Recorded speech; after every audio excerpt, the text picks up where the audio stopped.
Here we go. I have no clue if I'm doing this right because I'm terrible at math and science. But I think I'm doing it right. So I had my upper lines. This is going to be for the sleeve so we can get the bolts in and out of the upper control arms.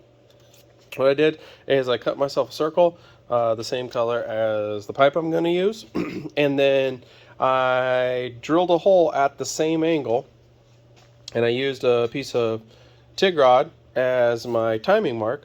And then I cut me a little circle on there, threw that circle on there, lined it up like that, and traced it. So, put it on the other side. I think that's gonna go where I need to go. And then you stick the pipe in straight, and we'll throw that cut. I think it's like, I don't know, 47. It's not a 45, but cut it off, weld it in. I think we're good. I think I might be overthinking it, but or maybe I'm underthinking it. I don't know.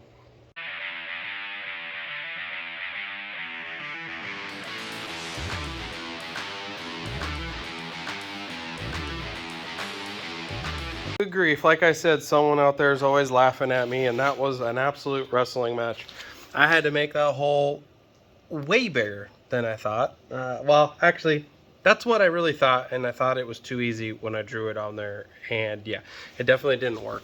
So this side, I already angle cut, but obviously you can see I got some ginormous gaps, so I get to spend a bunch of time welding and grinding. So hopefully the other side I can do a little cleaner, but that's the gist of it. I'll weld that all in, clean that all up.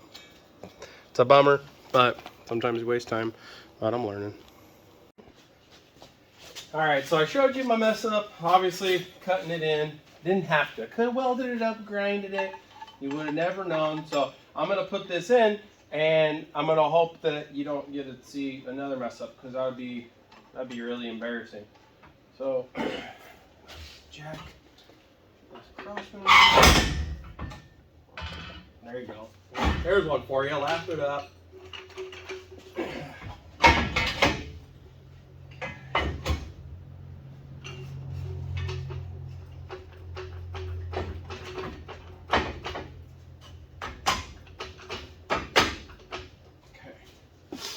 Alright, so that's gonna go there, and that's where that'll live. So when we unbolt this, the whole point of all this work that we did, so we can do that.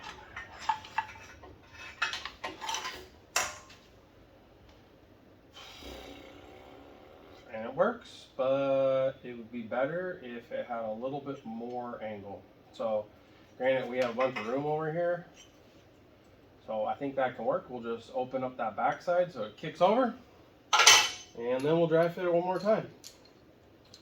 Well, wasn't a complete fail. Wasn't a complete success. It wins. Get back in here. So when I adjusted it, it tightened this front side by making that back side lower, adjusting the angle to make the bolt fit better. So, you know, it's a Christmas miracle. And that'll make that way easier to weld, because obviously that's a pretty big gap up there, but that was way bigger over there. So I can deal with that. We'll get that cleaned up and get that tacked in so it don't go nowhere, and keep pushing forward, get the other side done. So I figured I'd bring you in because I'm sure there's some people sitting there going, there's no way he's gonna be able to make that look halfway decent. Well, that's what it looks like. So yeah, not the most beautiful thing in the world, but it's definitely strong and it's definitely filled. So all I did is, you know, give her a little chase with a little feeder rod as well. So I'm gonna grind that down, and it's gonna look great. Extra 10 minutes for my mistake. I mean, that's what I'm at on that one. So I can live with that. I'll get that one cleaned up so we can see what it's gonna look like, and then keep pushing forward. So I'll bring you and show you my blender here. So here's the hole I originally thought was gonna work. I don't know why. Probably because I'm just not that smart. But using the template from the other side that I cut off, that's where I went ahead and drew it. So there's what I had, and there's what I ended up having to make it. And it is going to be offset. So this side will be offset like that. This side be offset like that. And all I did is just line up my center line to the center of the template. Next time, I'll figure out what my angle is, whatever that angle is. I'll just take time, cut a template, throw the template on there, at least know what I'm doing for the next time. But I guess that's how you learn. Let's keep on going.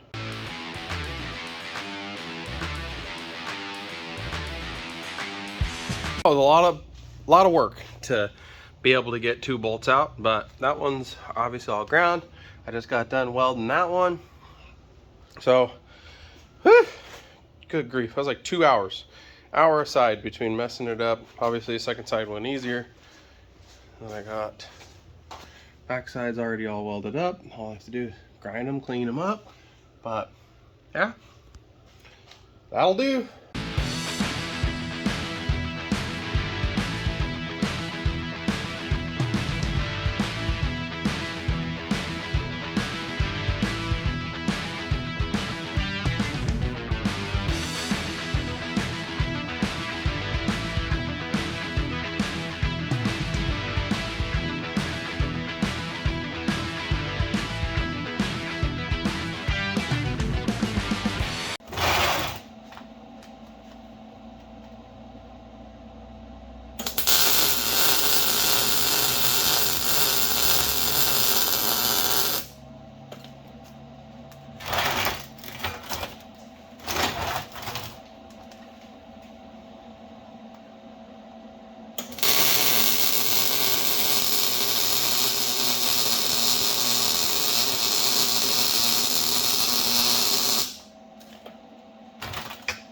So I'm just gonna tack, obviously I tacked the top and the bottom when it was in the truck, and then I just did like a 1-inch slug on the bottom, 1-inch slug on the bottom. I did that over here, and then I'll go ahead and face weld it,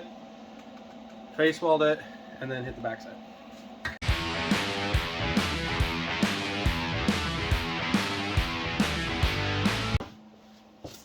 All right, figure I'll bring you in here. I'm gonna burn in these tops, 2 good tacks in the upper corners. That way I can drop the jack down, see where everything stays, go to pull the bolts out, make sure everything works good, check my pinion one more time. Then I'm gonna burn this bad boy in.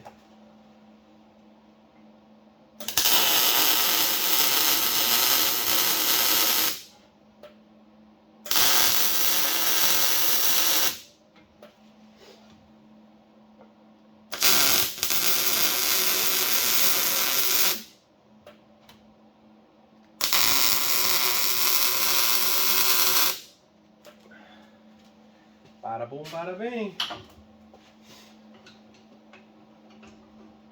Well, phase 1 complete. Might as well do this with you guys on here too, huh?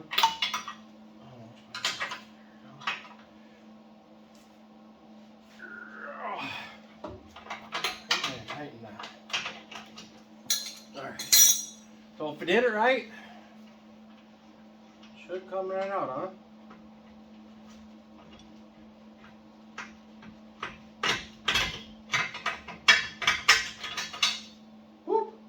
Bob's your uncle, Fanny's your aunt.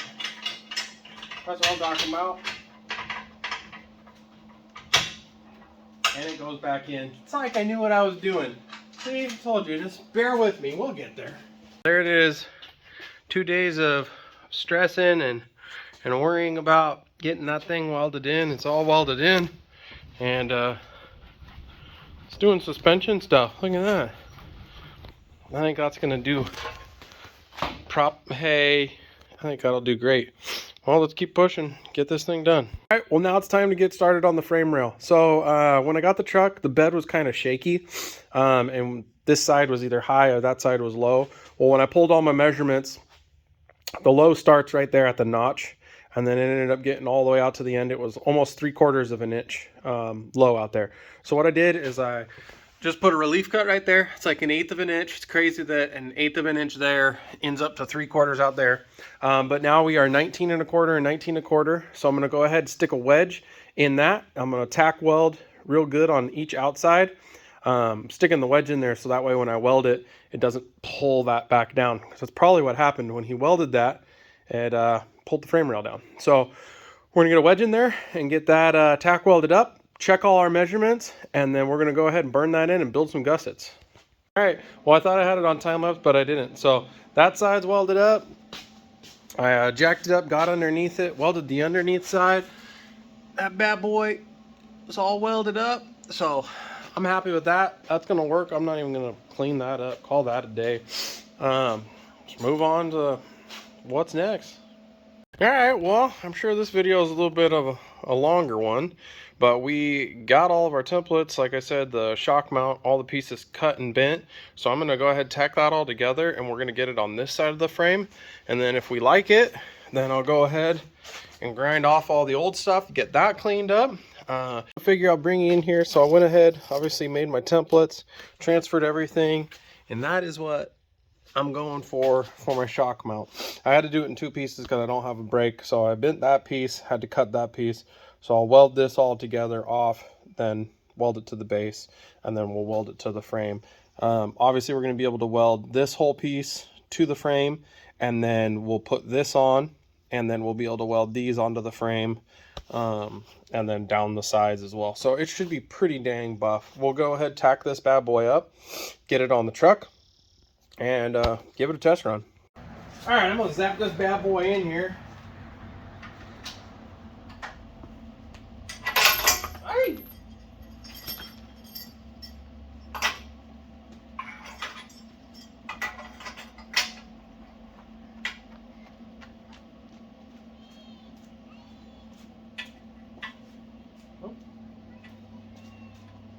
We're gonna do it without. Yeah, I'm just gonna close my eyes, dog.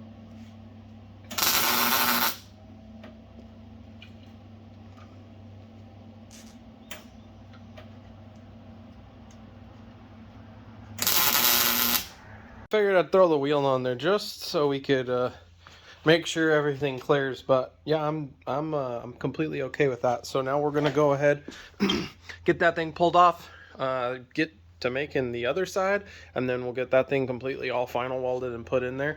I think I am going to just trim like that 1/8 of an inch off and radius that a little more, just to give me some room for tire deflection. I don't want, you know what I'm saying, I don't want that going into that. So I got quite a bit of meat in there, so I'll probably bring that in as much as I'm comfortable bringing it in, just to help give it a little clearance. And maybe that's no spacer, maybe even run like a 1/4 inch spacer, but I think I'll be okay.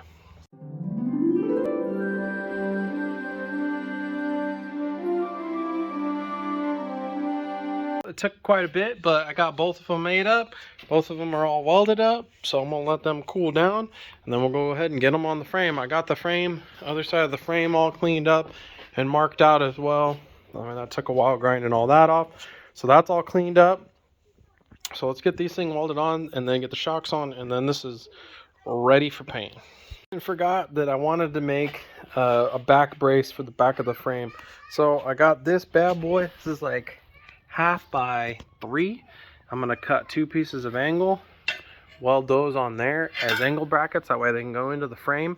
I'm not gonna bolt it in because I still have to figure out for my fuel tank, and but we'll get it all mocked up.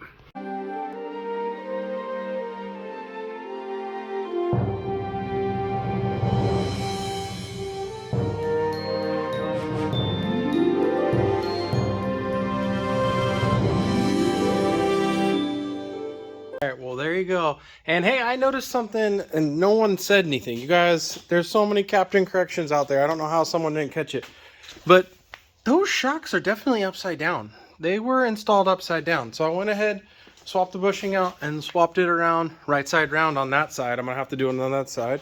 But I figured might as well drop it and give it the old bounce. See how she does. I mean, that's pretty tight, and there's no air in those shocks. Count that as a win. And show you this. So I needed to make a back brace for this back. So I just went ahead and took this, whatever this is, like 3/4 by 3 inch, and then I welded these angle brackets on there. And then this bad boy is gonna go in the back of the frame, tie the frame rails together, stiffen up the chassis, and then also protect the fuel cell. So that didn't take long at all. Whip that out. Bad boy fits in there nice, and then I can put that there where I get my fuel cell. It's another day back up here, but same great project. I got trying to combat some heat issues. It's not super cold, but the metal is cold, and we're trying to get paint on. So I got this bad boy out here trying to heat the metal up. We've had a fire going all morning. I'm gonna get to masking because we're definitely gonna have it warm enough to paint. We're painting regardless. So let's get some masking on, and then we'll get our first coat shot and see how it rolls.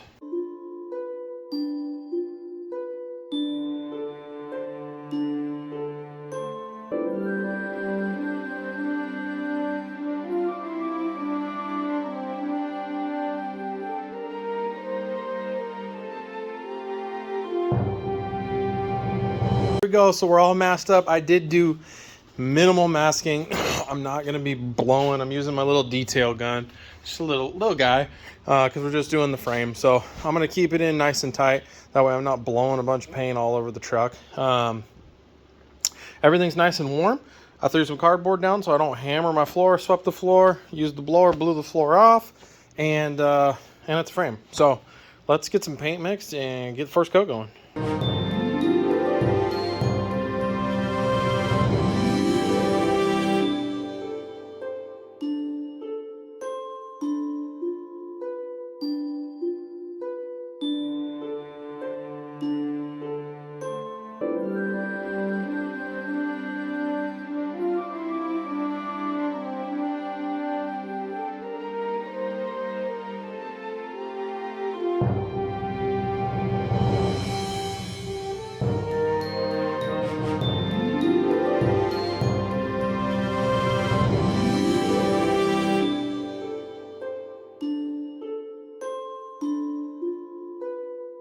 Alright, well that's two coats back to back. I let it flash, hit the second one, so we're gonna let this baby cook and we'll come take a look at it when it's dry.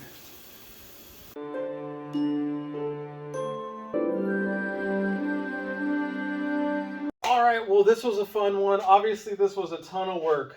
We corrected the pinion problem, rebuilt a cross member, corrected not being able to get the bolts in and out to remove the upper arms.